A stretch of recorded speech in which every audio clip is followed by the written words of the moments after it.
गोरख भोसले, तानाजी घोडके, उमाताई अकोलकर, मधुकर सीताफळे, माझे सहकारी फिरोज आहे, लक्ष्मण आहे राठोड, आकाश आहे, संजय आहे, मधुकर. बांधवांनो, निधी 10 लाखाचा आहे का 1 कोटीचा आहे हा महत्वाचा नाही, पण तो निधी देणं हा महत्वाचं काम मी करतोय. एक मोठ्या विश्वासानं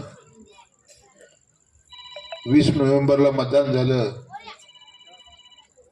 23 नोव्हेंबरला निकाल लागला आणि दादागिरी, दडपशाही, तानाशाही आणि झुंडशाहीला गाडून तब्बल 31,000 मतानं मला तुम्ही आमदार म्हणून महाराष्ट्राच्या विधानसभेत पाठवलं. त्याबद्दल मी आपल्या हिपरकरांचं मनापासून आभार मानतो. याच जन्मात नाही तर 7 जन्मात सुद्धा आपले उपकार कधी मी विसरू शकणार नाही.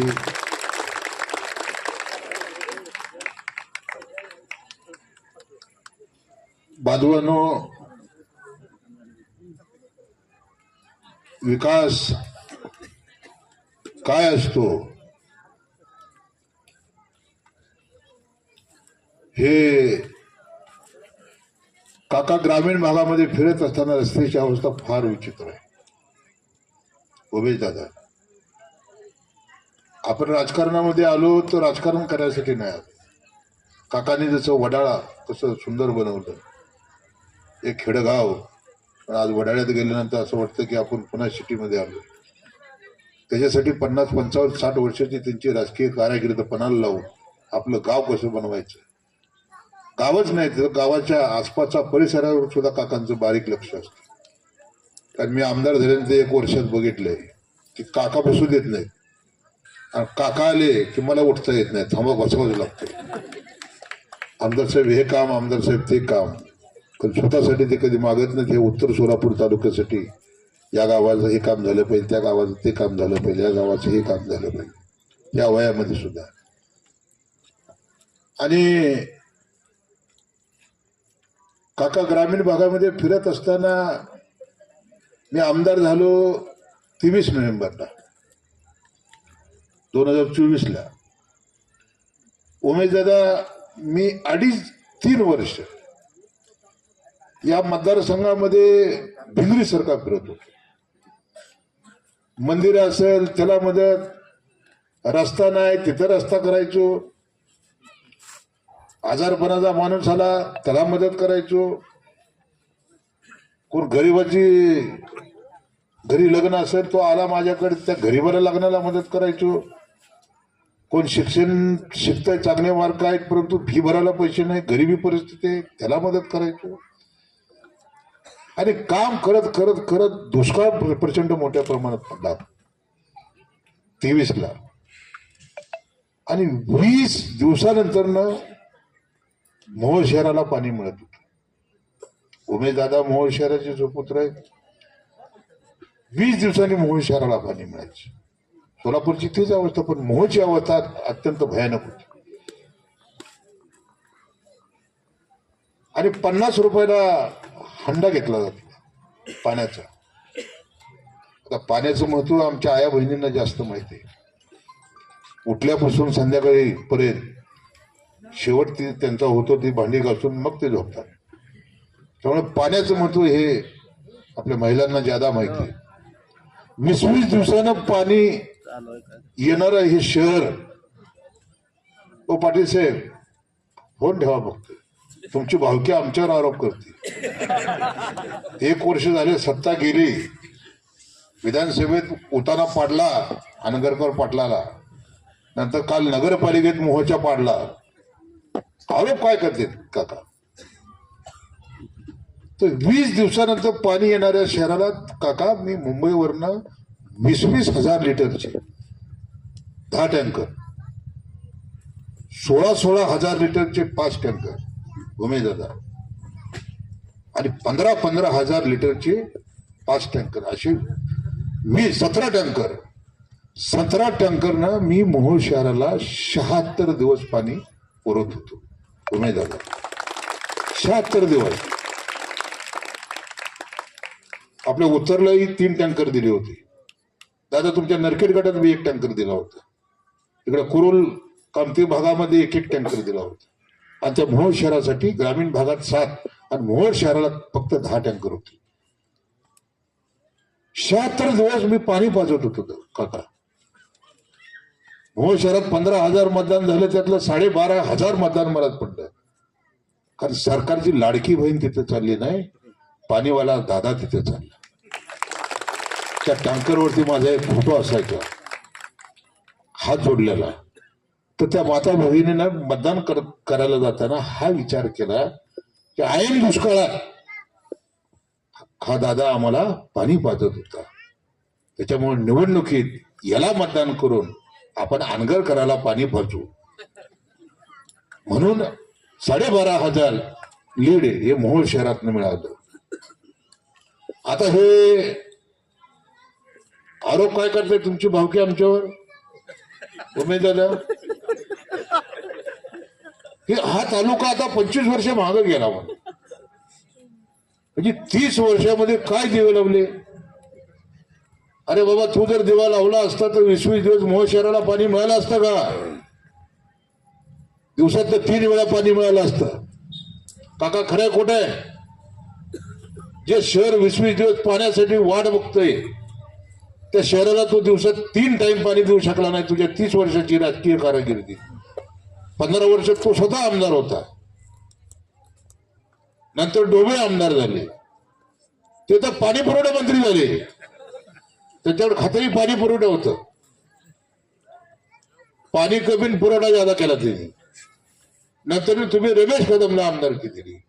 त्याला तर महाराष्ट्राच्या विधानसभेत निवडून पाठवलं होतं, ते डायरेक्ट जेलमध्येच गेलं. तब्बल 8 वर्षाने सुटून आलं. ती 5 वर्षात दादा मोहोळचा विकास खुंटला. रम्या कदम ज्यावेळी जेलमध्ये गेला त्या 5 वर्षाच्या काळामध्ये त्याने त्याचा फंड विकला. जेलमध्ये सह्या करायच्या ठेकेदारांच्या, जे काय 5-10 टक्के त्याला मिळायची. आणि त्या ठेकेदारांनी असेच आपलं हातूर मातूर काम. ती 5 वर्ष गेली. नंतर तुम्ही दोघांनी सगळ्यात मोठी चूक केली 19ला. मी काकाचे 4 वेळा पाय धरले होते की काका मला तिकीट द्या. तुम्ही दिलं त्या मान्याला तिकीट, आणि त्या मान्यानं विकास करायच्या ऐवजी ठेकेदारीचा धंदा केला. मी ग्रामीण भागात दादा, तुम्ही फिरताय, नरखेड भागात फिरा, कुरुल भागात फिरा, नाही मोहोळ तालुक्यात फिरा, पंढरपूरच्या 17 गावात फिरतोय, उत्तरमध्ये फिरतोय. प्रचंड अशी रस्त्याची अवस्था बेकार आहे. आणि हा जो बॅकलॉग आहे हा भरून काढत असताना सगळं बिल लोकांनी क्रांती केली आणि मला आमदार केलं. ही क्रांती लोकांची. यांच्या दादागिरी, दडपशाही, तानाशाही, झुंडशाहीच्या विरोधात सरकारी कार्यालय पळवत होते. आया बहिणी सुरक्षित नव्हत्या. आणि यांना मूठमाती देण्यासाठी मला आमदार केलं. तसं मी काम बी करत होतो. आणि आता 1च वर्ष काका झाले, तर 30 वर्ष तालुका मागे गेला. मी असं म्हणतो उमेश दादा, 30 वर्ष तालुका महागा नाही, तो महागाच होता. तो आता मी पुढे घेऊन चाललोय. म्हणजे काय बोलायचं त्याचं सुद्धा दादा. आणि ह्या वय जसं वाढत चाललंय दादा तुमच्या भावकीचं, तसं आता त्यांना बोलायचं बी समजेणार. देवाभाऊ, मोदी साहेब आणि जयाभाऊ. पवार साहेब गेले, अजितदादा गेले, पहिले शेकाप मध्ये होते, काकाला चांगलं माहिती आहे. शेकाप सोडून मग काँग्रेसमध्ये गेले, काँग्रेस सोडून मग एकसंघ राष्ट्रवादीत गेले. मग राष्ट्रवादी फुटल्यानंतर पवार साहेबाला सोडलं, दादाच्या मागे गेले. दादाच्या मागे गेल्यानंतर कालच्या निवडणुकीत 31,000 होताना पडले की दादापाशी पद गेली. मग भाजपमध्ये गेले. आता उमेश दादाने सांगितलं मला कोण कोण भाजपमध्ये गेलं. मान्याही गेला, हे बी गेले, राजन पाटील तिकडे काय, ही बी माने गेले, दुसरी बी माने, तुमचे उत्तरचे माने गेले. त्यांना तर दादा घेत नव्हते. महाराष्ट्रामध्ये अशी कधीच घटना घडली नाही की भारतीय जनता पक्षाचे कार्यकर्ते त्या कार्यालयाच्या बाहेर बोंब आंदोलन करत होते की ह्या बाबाला घेऊ नका. त्या तुमच्या सुभाष देशमुख तुमचा भाचा आहे, त्या सुभाष देशमुखला झोपेत असतानाच ह्यांचा प्रवेश झाला. बापूला टीव्हीवर बातमी कळाली, आला मी आमदार माझा विरोध असताना याला घेतलाच कसा. माझी बापूजी तुमच्या नातूच्या लग्नात गाठ पडली होती. अहो बापूला म्हणलं बापू सावध राहा, रात वैरेचे म्हणलं, सगळा चोराचा बाजार म्हणलं भाजपमध्ये यायला लागलाय. आम्ही भेट नाही दादा, आमचा डीएनए, आम्ही 35 वर्ष कडवड शिवसैनिक म्हणून शिवसेनेत काम केलेली माणसं आहे. 1990 सालची कमळाबाई तुम्हाला माहित नाही, आम्हाला माहित आहे. ती कमळाबाई वेगळी होती, आता जे कमळाबाई लई वेगळे. RSSचा कार्यकर्ता तिथे बसतो दादा आणि पालकमंत्री धडे देतो, जे पहिले 2 टाइम काँग्रेसतर्फे निवडून आले, जे आता दुसऱ्यांदा भाजपतर्फे निवडून आले. म्हणजे राजकारणाचा पोत हा संपून गेलेला आहे. विकासासाठी आम्ही पक्ष बदलला, हे धंदाच खोटा आहे दादा. काका हे सगळं खोटं आहे. काकाने पक्ष बदलला ही टीका कधीच काकांवर होत नाही, कारण काकाने पवार परिवार सोडलाच. त्यांचं पुरं आयुष्य हे पवार फॅमिली बरोबर गेलं. दादा असतील, अजितदादा असतील, ते काय वेगळे नाहीत. वेगळे असले असते तर पिंपरी चिंचवडमध्ये एकत्र लढले नसते, पुण्यामध्ये एकत्र लढले नसते. अनेक ठिकाणी आता उद्या जिल्हा परिषदमध्ये काय होईल सांगता येत नाही. आणि म्हणून काकानी पक्ष बदलला ही चर्चा कधी जिल्ह्यामध्ये झाली नाही, लक्षात ठेवा. पण काकाला सुद्धा भाजपामध्ये चला म्हणून त्यांचा भाचा बी घरी येऊन बसला होता. आणि माझी DPTCला गाठ पडल्यावर म्हणलं, अहो तुमचीच अडचण करायला लागले तर मामाला कुठे घेऊन चालला. सुभाष देशमुखांची माझी गाठ पडली त्या नियोजन भवनला, हे लगेच घरी आणले. म्हणजे काका चला माझ्या बरोबर भाजपामध्ये. तुमची तिथे अडचण आहे म्हणलं, आता तुमच्या तर बोकाटी मानेला आणून बसवलाय. बांधवांनो, उद्याची निवडणूक अत्यंत महत्वाची आहे, लक्षात ठेवा. मी आमदार म्हणून काकासाहेबांनी 50-55 वर्षाची राजकीय कारकिर्दी या उत्तर सोलापूरमध्ये घालवली. कधी निवडणूक पराभूत न होणारे काका 10-11 वेळेला सरपंच ते जिल्हा परिषदेचा अध्यक्ष असा प्रदीर्घ प्रवास काकांनी केला. आता या वयामध्ये काकांची ही शेवटची निवडणूक. ते उभारत नव्हते पण आम्ही हट्ट केला, म्हणलं आम्हाला तिथे झेडपी शेलार मामाच्या भूमिकेत तुम्ही पाहिजे, तुम्ही निवृत्ती कशी घेताय म्हणलं. अजून पवारसाहेब राज्यसभेत जातात म्हटलं. पवारसाहेब तुमच्यापेक्षा 1 वर्षांनी मोठे आहेत मला वाटतं. म्हणजे काकापेक्षा पवारसाहेब 1 वर्षांनी मोठे असताना सुद्धा देशाच्या संसदेमध्ये जात आहे. पवारसाहेब जातात म्हणल्यावर मग तुम्ही कसं काय घरी बसता.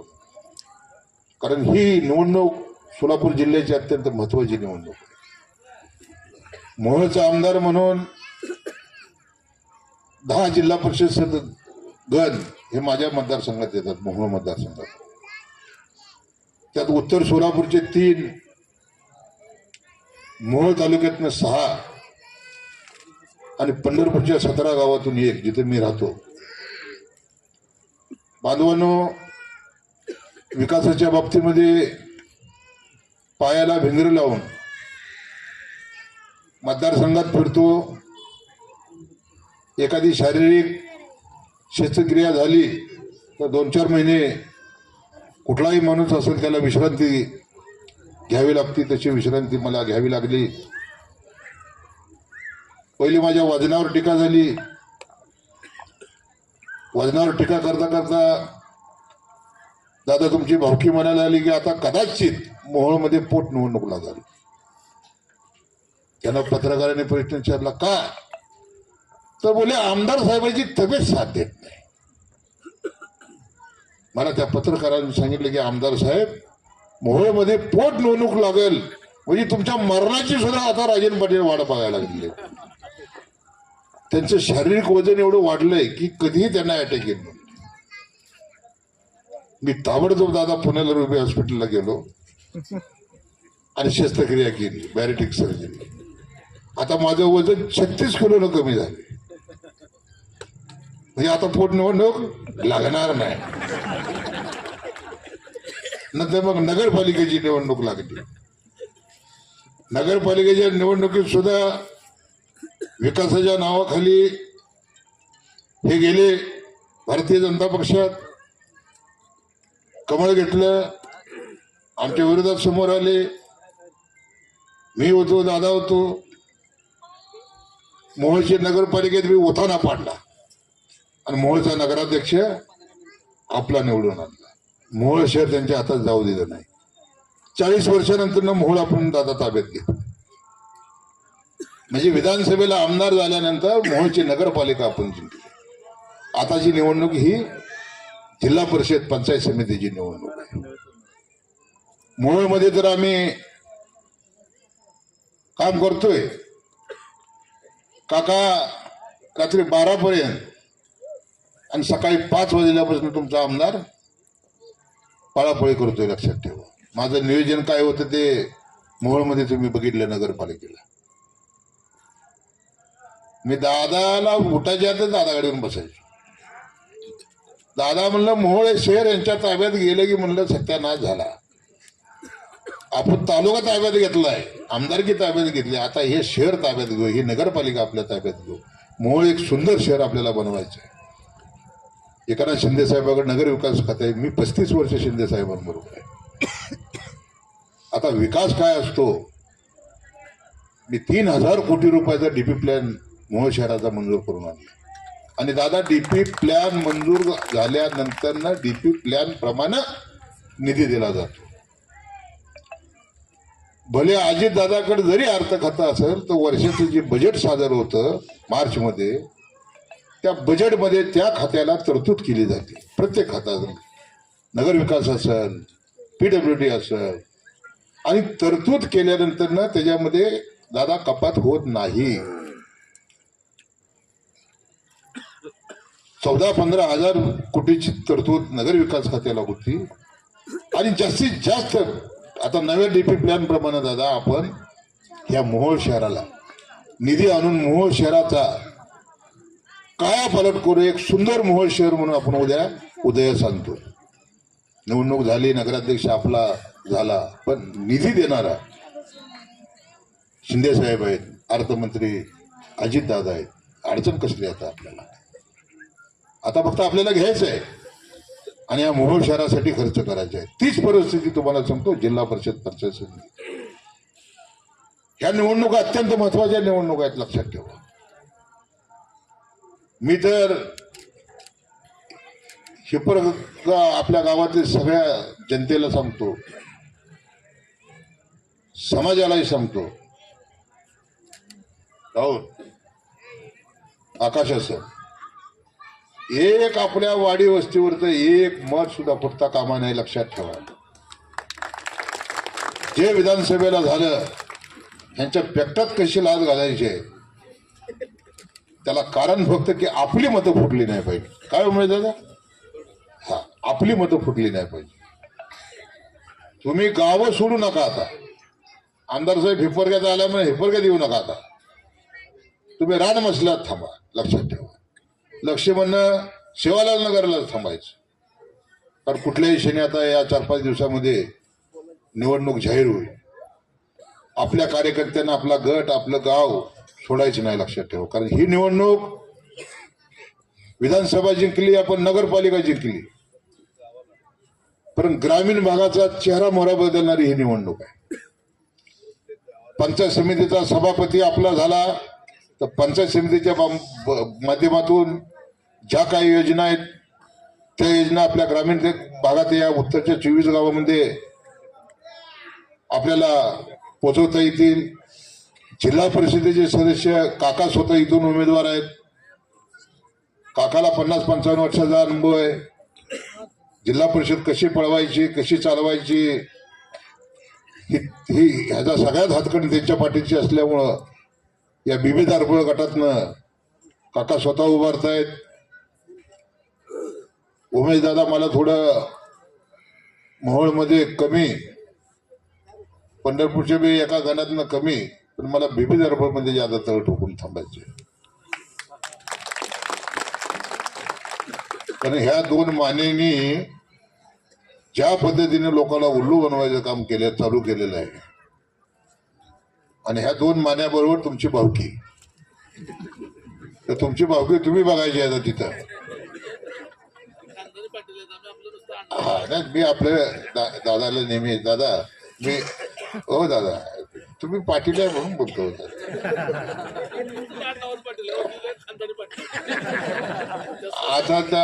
आता मला सांगा दादा, तुमच्या गावामध्ये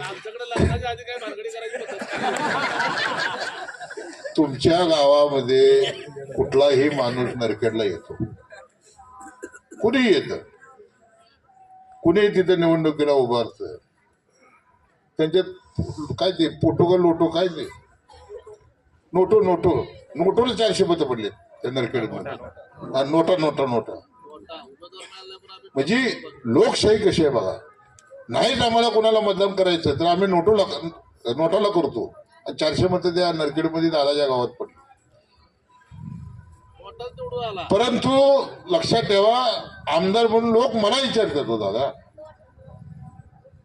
नरखेडमध्ये पाटील कसे आहेत हे मला विचारतात, पण आरगरकरच्या पाटलाच्या गावात एका बाईला फॉर्म भरण्यासाठी 21 सिक्युरिटी बॉडीगार्ड आणि 55 पोलीस, म्हणजे 76 पोलीस घेऊन एक महिला उज्ज्वला थिटे नावाची अनगरमध्ये नगरपालिकेचा, नगर परिषदेचा, नगरपंचायतीचा फॉर्म भरायचा. आपण बाबासाहेब आंबेडकरांची घटना मानणारे आपण सगळे कार्यकर्ते, हा देश बाबासाहेबांच्या संविधानावरती उभारलेला आहे. मोदी असू दे नाही ते कोणी असू द्या, इथं दुखावं लागतं संविधानावरती. मला सांगा, अनगरमध्ये एका महिलेला नगर पंचायतीच्या अध्यक्षपदाचा फॉर्म भरण्यासाठी 21 सिक्युरिटी बॉडीगार्ड. ती आता मला सरकारनं 2 पोलीस बंदोबस्तला दिलेले. त्यांना मी म्हणलं दादा ही सिक्युरिटी म्हणजे काय, पोलीस मला माहिती आहे पण ही सिक्युरिटी काय. त्यांनी सांगितलं काका सिक्युरिटी म्हणजे देशाचा प्रधानमंत्री आणि देशाचा गृहमंत्री आणि राज्याचा मुख्यमंत्री ज्यावेळेला येतो त्याच्या बंदोबस्तासाठी ते सिक्युरिटी बॉडीगार्ड गन मशीनचे बॉडीगार्ड असतात. म्हणजे असे ते लांब लचक घेतलेले घर, म्हणजे एका सेकंदात 50 गोळ्या बाहेर पडतात, म्हणजे त्या शरीराची चाळण झाली पाहिजे. असे 21 बॉडीगार्ड त्या उज्ज्वला थिटेचा फॉर्म भरायला, आणि 55 पोलीस अजून तिच्या बरोबर. लाज वाटते दादा मला की मी मोहोळ तालुक्याचा, मोहोळ विधानसभेचा आमदार आहे का जम्मू काश्मीरचा आमदार आहे. हा कुठला आमदार आहे मी या अनगर काय जम्मू काश्मीर मध्ये. काका मी महाराष्ट्राच्या विधानसभेत राज्याचे मुख्यमंत्री समोर होते, रेकॉर्डवर आहे, लक्षात ठेवा, मी व्हिडिओ पाठवतो. मी महाराष्ट्राच्या मुख्यमंत्र्यांना विचारलं की मुख्यमंत्री महोदय, आपल्या उत्तराच्या भाषणामध्ये मी अपेक्षा व्यक्त करतो, माझ्या मतदारसंघात अनगर नगर पंचायत आहे म्हणलं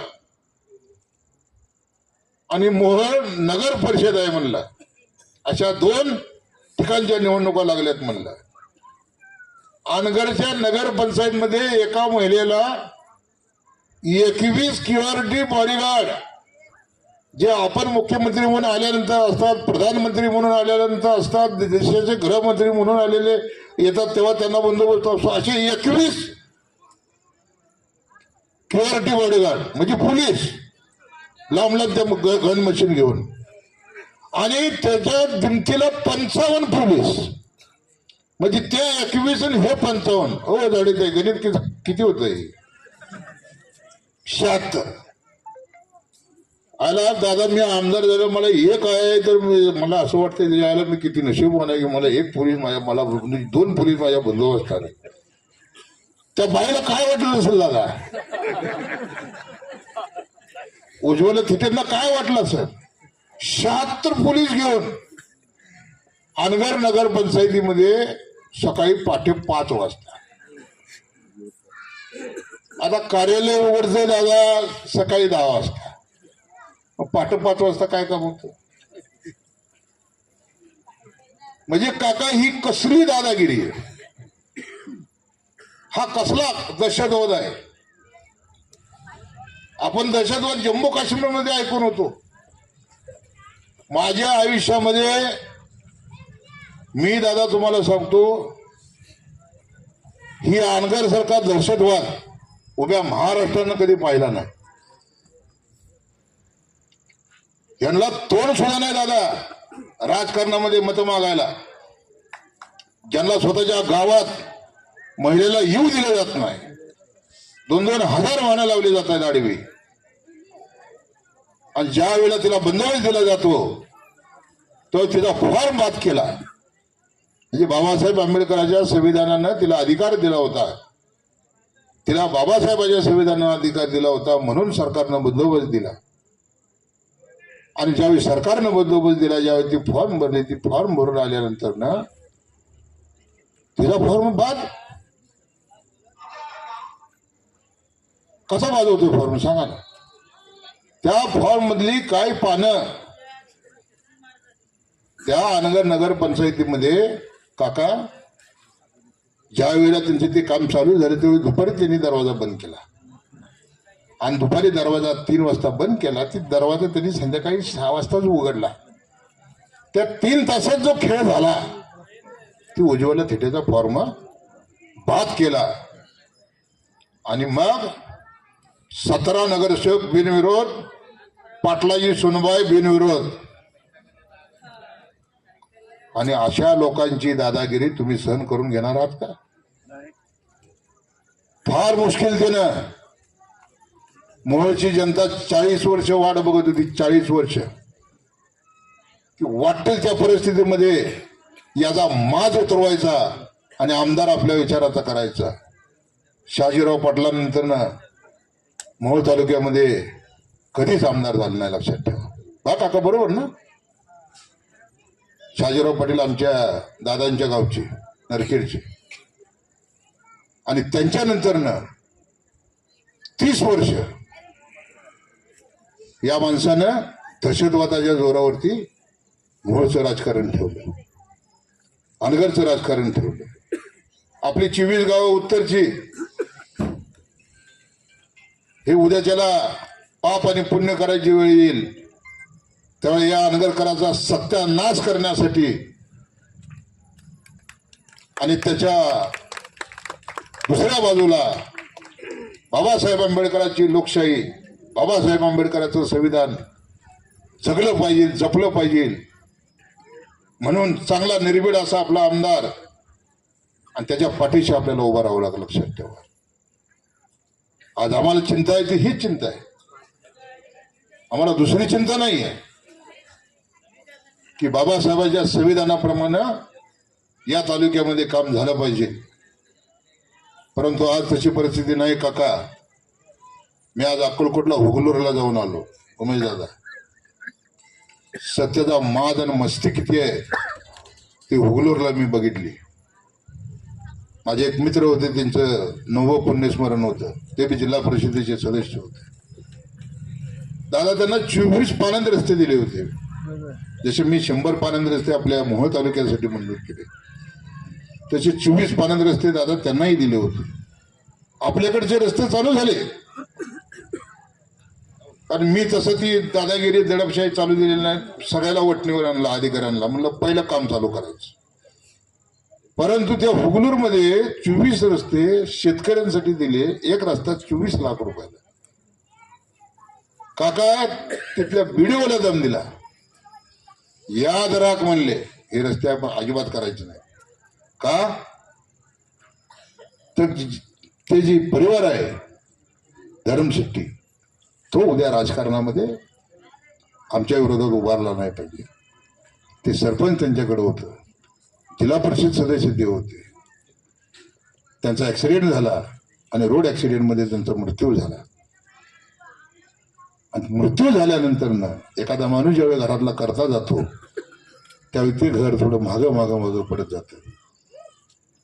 आणि मग याचं नवीन तुमचे जे अक्कलकोटचे आमदार आहेत त्यांचा उदय झाला. आणि व्हिडिओला दम, ग्रामसेवकाला दम, तलाट्याला दम. दादा मी सांगितलं की उद्या ज्याला मंदिराच्या दालनामध्ये बैठक लावा, हे आचारसंहिता संपल्यावर व्हिडिओ सस्पेंड करा म्हणलं, हराम करू सोडू नका. कारण शासनाने रस्ते लोकांसाठी दिलेले आहेत, शेतकऱ्यांसाठी दिलेले आहेत, तुम्हाला रोखता येणार नाही, लक्षात ठेवा. म्हणून संविधान आपलं टिकलं पाहिजे, लक्षात ठेवा. बांधवा सत्ता यांच्या हातात आहे, तो एवढा उत्मात एवढा माज आहे यांना. आणि हा माज जिरवायचा असेल, विधानसभा आपण जिंकली, आपण मोहोळची नगरपालिका जिंकली, आता जिल्हा परिषदेची निवडणूक महत्वाची आहे, लक्षात ठेवा. आणि या निवडणुकीमध्ये थोडं सुद्धा गाफील राहायचं नाही. जसं आपण लोकसभेला केलं, संविधान बचाव, बरोबर, तशाच पद्धतीने तुम्हाला सांगतो जिल्हा परिषदेच्या निवडणुकीमध्ये आपला प्रत्येक कार्यकर्ता, मी वाड्या वस्त्यावरती प्रत्येक भीमनगर असेल, आंबेडकर नगर असेल, एक गाव सोडणार नाही. कारण मी दादांना सांगितलंय की मी काकांसाठी जास्त वेळ मला बिबेदारपुरा थांबावं लागेल, कारण मी यांच्याशी कुस्ती खेळायला तयार आहे. 2 माने येऊ दे नाही तर 3 माने येऊ दे. ते माझे आमदार आहेत, मी आमदार आहे, ते पडलेले आमदार आहेत. त्यातल्या एकाला तर मी पाडलेला आहे आणि दुसऱ्याला काकाच्या भाच्याला पाडलंय, सुभाष देशमुखना. तर मग पडीक आमदाराला किंमत नसते. दादा तुमची भावकी बी पडीक आमदारच आहे, राजन पाटील. पडीक म्हणजे लोकांनी नाकारलेला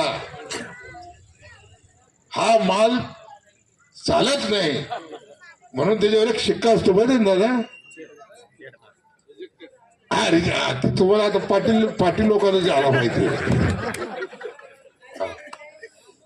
त्यामुळे हे नाकारलेले आहेत. ते काही आपल्या मतदारसंघातले जे 3 आमदार आहेत,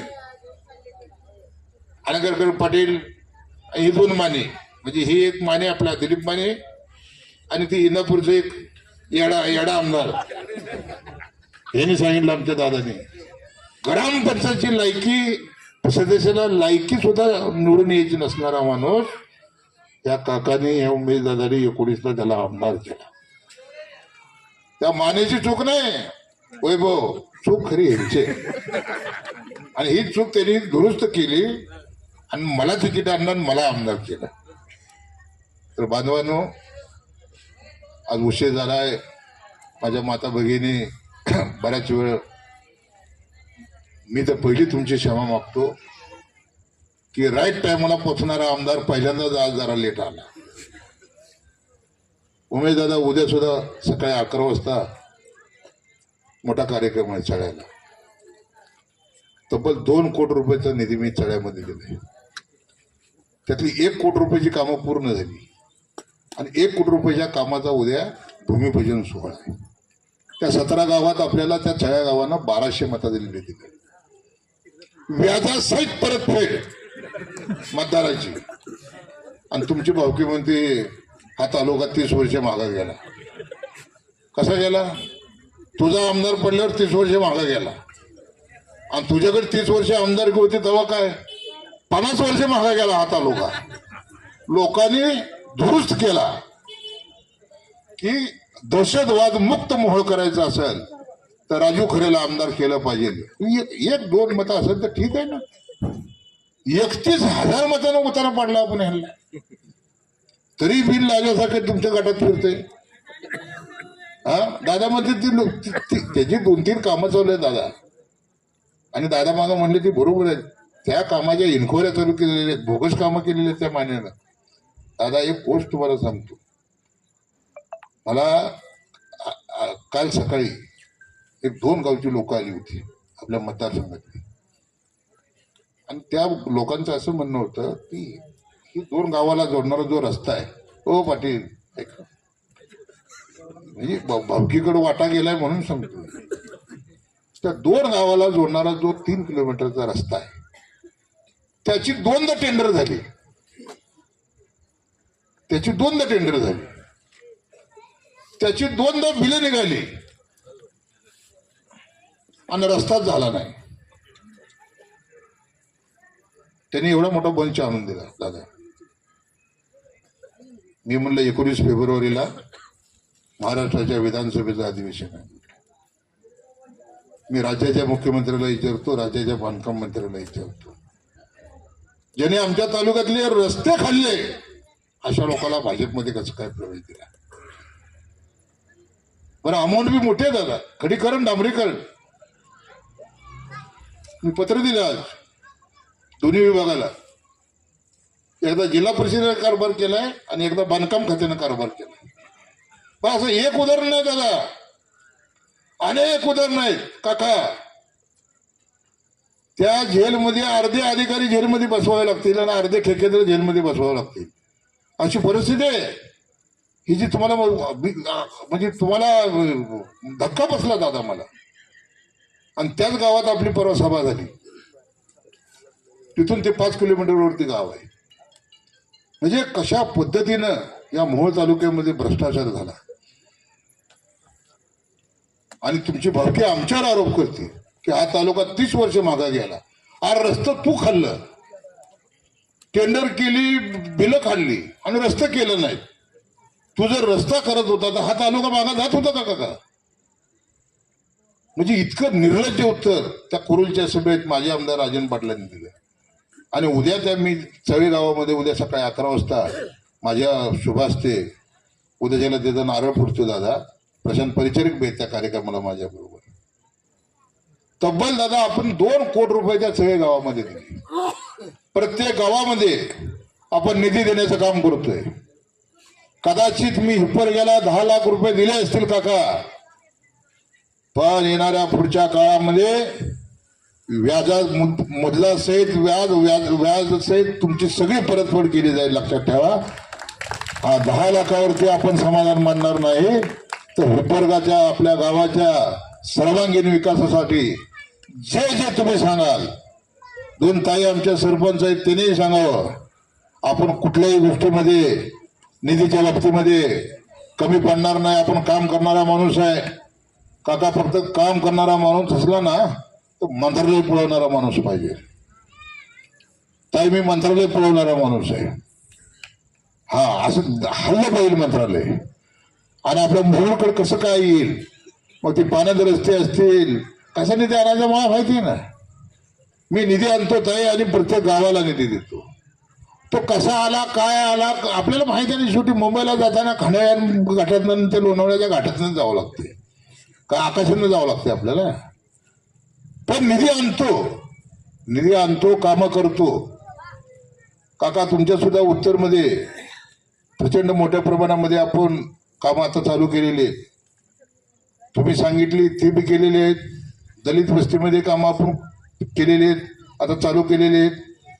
काही कामं जे कालच्या पावसामध्ये प्रचंड मोठी हानीदादा झाली होती, त्याच्यामध्ये 1-2 गाव आहेत, त्याही गावाला आपण निधी ताबडतोब मंजूर करून त्याही गावाच्या विकासासाठी आपण खर्च करतोय.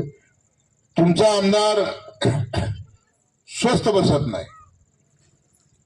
कुठलं का खातं असं ना, त्या खात्याकडून या मतदारसंघासाठी आपल्या सर्वसामान्य लोकांसाठी, सर्वसामान्य माणसाचं जीवनमान उंच झालं पाहिजे, उंचावलं पाहिजे. त्याच्यासाठी जे मला करता येईल ते सगळे प्रयत्न करून ते कामं आणून ती कामं चालू केली तर गावाचा विकास होतो. आणि विकासाबाबतीत मी कुठेही कमी पडणार नाही. अधिक वेळ आता घेणार नाही आपला. काका विविध गटातनं उभारलेले आहेत. उमेश दादा, माझं बी सांगणं आहे, आता आमदार म्हणून माझंही तुम्हाला ऐकावं लागेल. आपल्या ताई, तुझं नाव काय? काजल जगताप यांना दादा काका बरोबर या गाण्यातनं पंचायत समितीला आपल्याला उभं करायचे. आणि आजच त्यांना हे दोन्ही उमेदवार, आता तिसरा अजून कोण जोडी द्याल ते काका ठरवतील. पंचायत समितीचा अजून दुसरा जो उमेदवार आहे ते तुम्ही काकापासून ठरवा. पण काकाच्या जोडीला हे इंजिनियर मुलगी का असावी त्याच्या पाठीमाग कारण आहे. दादा, आपल्याला बहुजन समाजाचं राजकारण करायचं आणि आपल्याला दाखवायचं आपण शाहू फुले आंबेडकरांचा विचार जपणारी कार्यकर्ते. पवार साहेब असतील, अजितदादा असतील, शिंदे साहेब असतील, काका असतील, तुम्ही असाल, आपण शाहू फुले आंबेडकरांचा विचार आणि त्या विचारावरती जगणारे कार्यकर्ते. त्याच्याबरोबर काकाबरोबर माझी भीमाची लेख जोडीला देऊ. दुसरा एक जे गण आहे त्या गणातून काका ठरवतील एक कुठलाही कॅन्डिडेट आणि तिन्हीच्या तिन्ही आपले कॅन्डिडेट. मी जास्त काय बोलणार नाही तुम्हाला सांगतो, कारण सर्वात जास्त मी बीबी दर्पणमध्ये थांबणार आहे. कारण प्रचंड मोठ्या प्रमाणामध्ये काकाला त्रास देण्याचं काम केलं यशवंत माने. मी आमदार झालो, मोहोळमध्ये आपण वरून फिरलोय त्यांना. पंढरपूरच्या 17 गावाकडे तर मी फिरकू बी देत नाही त्याला. पण त्यांनी काय केलं, फक्त इथं उत्तरमध्ये काकाला कसा निवडणुकीमध्ये पराभव करायचा, काकाच्या जवळची माणसं कशी फोडायची, पैसे द्यायचे, आम्ही शिल्लक दाखवायची, आमदार असताना केली. आता तरी सुद्धा तुम्ही बघा, जास्त कुठं नसतो तो, नरखेड गटात नसतो, आपल्या इकडे नसतो, तो जास्त उत्तरमध्ये असतो. त्याच्यामुळं आपल्याला आपली चाल अशी दाखवायची ह्या निवडणुकीत. ती इंदापूरच्या अलीकडे पुन्हा आलाच नाही पाहिजे, लक्षात ठेवा. असा मोठा हबळा आपल्याला ह्या निवडणुकीत उमेश दादा त्याला द्यायचा आहे. तुम्ही मोहोळला थांबा, मी इकडे थांबतो, येतोय कसा तीच बघू आपण, लक्षात ठेवा. आणि म्हणून नाही आपल्याला दादा आपण मोहोळमध्ये त्याला खुलं चॅलेंज आहे. त्याला विधानसभेत तुमच्या भावकीला पाडलं, नगरपालिकेत मोहोळच्या त्याला पाडलं, अनगर तर मी सांगितलंय विधानसभेमध्ये ते जम्मू काश्मीरमध्ये, माझ्या मोहोळ तालुक्यामध्ये अनगर नाही. हा, मग ती माझ्या मतदारसंघात असलं असतं तर माझी कुठली बी आई बहिणी जाऊन फॉर्म भरले असतील निवडणुकीचा. त्याला 76 पोलीस घेऊन जावं लागले त्या महिलेला. मग ते जम्मू काश्मीरमध्येच आहे ना. त्याच्यामुळं दादा आपल्याला ही निवडणूक तुम्ही मोहोळमध्ये कुठला नरखेड कुरुलच्या नदी लागून तुम्ही इकडे दुर्लक्ष करू नका बीबी दर्पणकर. पण उत्तरला बी आपल्याला तेवढंच लक्ष द्यायचं, लक्षात ठेवा. आणि त्यातलं त्यात काकांकड आणि काकाच्या जोडीला माझ्या ताईला आणि अजून एक तुम्ही जो चॉईस केलेला उमेदवार आहे तो उमेदवार, अशी 2 पंचायत समितीचे आपले सदस्य या बीबी दर्पण गटातनं आणि काका आणि सगळ्यात तुमचा जो बीबी दर्पणमध्ये लाडका असणारा जो तुमचा नेता आहे त्याला काका बोलवून घ्या. आपल्या दादाला म्हणतो, कोणाच्या लाडका नेता माहिती आहे ना तुम्हाला? हा, अजिबात वळवळ केली नाही पाहिजे, आपल्या वरातीतच आपल्या बरोबर आला पाहिजे, लक्षात ठेवा. हा, बस बाकी नाही. आता ही माणसं नाही तर काय होते माहिती का दादा, कामं सगळी दादाकडनं. मी तर एकनाथ शिंदे साहेबांशी मुख्यमंत्री असताना त्यांच्याशी भांडलो. या सोलापूरच्या SP ला 2दा फोन लावला. काका त्या बीबी दर्पणला कधीच पोलीस बंदोबस्त लागला नव्हता. 200 पोलिस अशी तिथून शिटी मारून आणि ते काय ते रेप राईड करायला लावली मी या बापून आणण्यासाठी. दादा तुम्हाला खाजगी सांगतो, मी जर 2 वेळा शिंदे साहेबांकडनं फोन केल्यानंतर मला तिसऱ्यांदा ऍडिशनल SP तुमचा जाधव होता, हिम्मतराव जाधव. दादा त्यांनी मला फोन करून सांगितलं, आमदार साहेब 2 वेळेला मुख्यमंत्री साहेबाचा फोन आलाय म्हणून आम्हाला काय बोलता येई नाही म्हणला. खरी परिस्थिती जर सांगितली त्यांनी मला दादा सांगितलं, ऐका आपल्या कार्यकर्त्यासाठी काय करणारा माणूस आहे दादा. मी पोलिसांचं ऐकलं नाही, परंतु आपल्या माणसावर हल्ला झालाय, त्या कुठले बी आरोपी असतील त्यांना अटक झाली पाहिजे, ही भूमिका माझी काका राहील, लक्षात ठेवा. आणि 2 वेळेला कोण कोण असं सांगा, मी त्यावेळेला आमदारी नव्हतो दादा, साधा कार्यकर्ता मी, पण शिंदे साहेबांकडे माझी इज्जत होती. 2 वेळा साहेबाच्या केबिन मध्ये गेलो. साहेब म्हणले सोलापूरच्या एसपीला फोन लावून म्हणलं आपल्या एका सरपंचावर खुली हल्ला झालाय आणि त्याच्या मारेकऱ्याला वाचवलं पाहिजे म्हणलं, अटक झाली पाहिजे म्हणलं, आणि आपल्या नाही तर उद्याच्यात आपल्या शिवसेनेत कोण काम करणार नाही. साहेबांनी ताबडतोब फोन केला. तिसऱ्या दिवशी पुन्हा दादा फोन केला, पूर्ण बंदोबस्त टाईट केला आणि काका आम्ही संरक्षण देण्याचं काम केलं. म्हणून दादांना म्हणलं की मी तर माझ्याकडे तर ते येतातच, मी त्यांना मदत करतोय, पण जास्त दादाकडे लाड आहे, उमेश दादाकडे. त्यामुळे दादाने ती जबाबदारी घ्यायची की आपल्याला एक एक माणूस महत्वाचा आहे. हे का सांगतो, यावर सगळ्या लोकांच्या साक्षीने सांगतो दादा, ही लढाई जी उद्याची आहे, त्या लढाई